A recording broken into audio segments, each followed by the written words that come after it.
Hey guys, it's Alex here from alextubi.com and welcome back to my YouTube channel. In today's video, we're talking about the infamous Instagram action block. Now, you may have experienced this on your own account or probably heard others complaining about it online.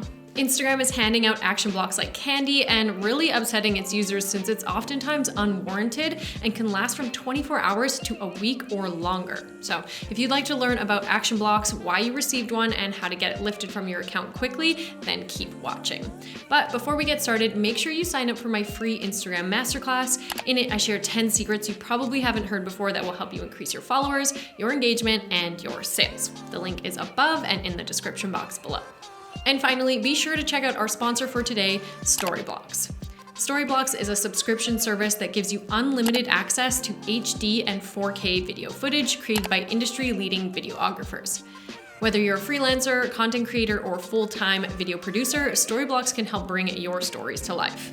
The StoryBlocks library contains millions of video clips, motion backgrounds, After Effects templates, audio files, and more to help you instantly up-level your content and your brand. So if you're looking to take your video to the next level to increase your subscriber base, impress your boss, or land new clients, then StoryBlocks is for you.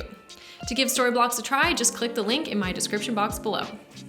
So let's start from the top. What the f is an Instagram action block and why did you get one? An action block is Instagram's attempt at stopping users from taking too many actions in a short amount of time. Their logic is that by blocking aggressive actions, they'll be able to stop inorganic activity and rid spammers and bots from the platform. However, they've seemingly set the action block to be incredibly sensitive, and instead it's catching average users off guard when they're responding to comments on their posts or giving out a handful of likes to their followers, which is why there's so much rage and frustration about this topic.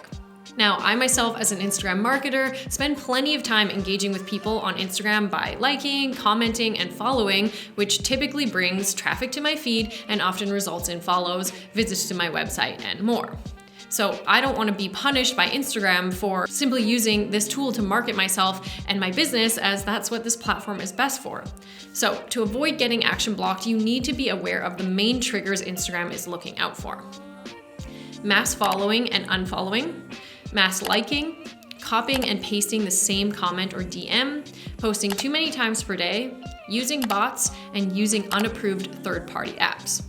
Now, I know you're likely wondering, well, how many likes counts as mass liking? And that's a great question. However, it's hard for me to give a specific number because each person's account is treated differently by Instagram. So, for example, I've had an established account for many years that I regularly engage with. So I may be able to give 200 likes per hour, but someone with a new account may get blocked at 60.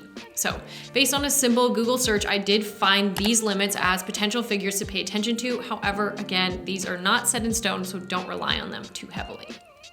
So the big question, and likely the reason why you're watching this video, is how the heck do you get rid of an action block? So first, you'll want to hit the Tell Us button that pops up on the action block screen. This will tell Instagram you think it was done in error and give them a chance to revert it. Stop any bots or automation that you're running. This is likely what caused the block in the first place, so it's time to hang it up and switch to semi-automated or manual methods to keep your account safe and get quality results. If you're interested in what these methods are, then go ahead and check out my program, the Instagram Ivy League. Next, you'll want to make sure you've connected your Instagram account to your Facebook page. I know that sounds irrelevant, but it actually proves to Instagram that you're not a bot, and it can help with lifting the ban sooner. You can also try deleting and reinstalling the app. This will delete cookies and other stored data Instagram might have on your account behavior and could reset the action block. Finally, if none of the previous methods worked, you'll have to wait it out. Most blocks are lifted within 24 to 48 hours, so you'll want to avoid using your account during this time to give it a rest. This also means avoiding all third-party apps. After all this, your account should be back to normal, but that doesn't mean you should rush back into doing exactly what got you into trouble in the first place. Instead, consider these tips. Return to Instagram cautiously. Do less than you were doing before to show Instagram you aren't a bot, but you're also a real user that wants to continue using the app as it was intended. Make sure you're always doing a combination of commenting, liking, and following. If you only do one, Instagram will see this as unnatural and could block your account or flag it as suspicious or spam. The more active you are on your account, the more generous your account limits will become. So I suggest getting into the habit of engaging daily to avoid any unnecessary blocks in the future. So that's it. I hope that this video helped you understand your action block and how to deal with it quickly. If you learned something new or you like videos like this, then please hit the like, subscribe, and notification bell to see more of my content in the future. So that's it, and I will see you guys next time.